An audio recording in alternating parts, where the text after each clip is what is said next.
Amsterdam. We are gathered here today because we all believe there is a fundamental problem in our country. The fundamental problem this Dutch farmer is referring to: immigration. He's addressing a receptive audience. A few hundred far-right demonstrators have come to protest against asylum seekers, of whom they say there are too many.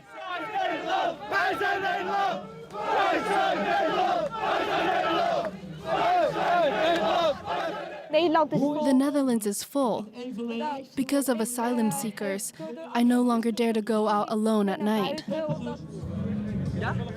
It's the first time that Nick Lelyveld is taking part in this kind of demonstration. His placard features a photo of Theo van Gogh, a filmmaker who was killed by an Islamist in 2004. His murder shocked the country and further fanned the flames of a heated debate about immigration. Asylum, in my opinion, is the most important issue. I'm here because there's a large group of people coming here from countries where religion is against homosexuals and restricts women's rights. But Nick will not vote for the country's historic far-right party, the PVV of Geert Wilders, who won the last general election, but for Ja 21. The party has been growing in the polls, bolstered by voters left disillusioned by previous governments. For Ja 21, we have the people, the ideas and the sense of urgency that is needed to get the Netherlands back on track. And one of the themes where this is the most needed is, of course, asylum and migration. The same hard line on immigration as Geert Wilders, but this candidate says that their policies are different. They didn't deliver, and they're not realistic, and they're, in a way, they're more interested in addressing the problem and shouting about it than finding real solutions. Also, they are economically and all sorts of other issues, for example, concerning housing, they are on the far, far left. And we are not. Better access to housing is another theme that resonates with Nick.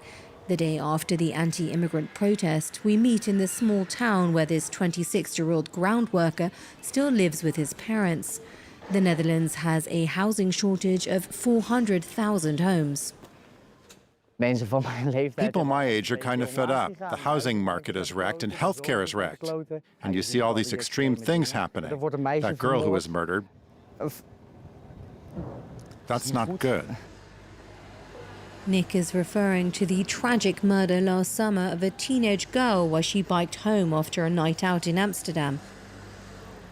The suspect is an asylum seeker, which the far right was quick to use on the campaign trail. Look, the poor 17-year-old girl who was killed by someone living in an asylum center. The safety of women has become an election issue, and feminist groups have organized events across the country. You can hang this poster in your window along with a bra to say that you're voting for a woman and for equal rights. Kato and her collective want women's rights to be at the center of politics, not used as political tools. We're trying to divert as much attention as possible away from the immigration question, because it's actually completely irrelevant to addressing femicide. You simply need a national action plan. The perpetrators of femicides come from all walks of life, from all cultures, so it's simply irrelevant. This dynamic is especially clear in the current campaign, says this researcher. There are a number of issues which you can basically frame in different ways, and that the immigration frame has been rising in some issues, in particular in socio-economic issues. The key example here is housing. This issue is framed by the right as an issue where there are too many migrants coming to the Netherlands. There's also other issues, safety, social security, that are framed in this sort of migration way that then benefits the rights. Geert Wilders' PVV became the largest in 2023 and is expected to win again. But the next four biggest parties have already said that they will not join a coalition headed by the PVV.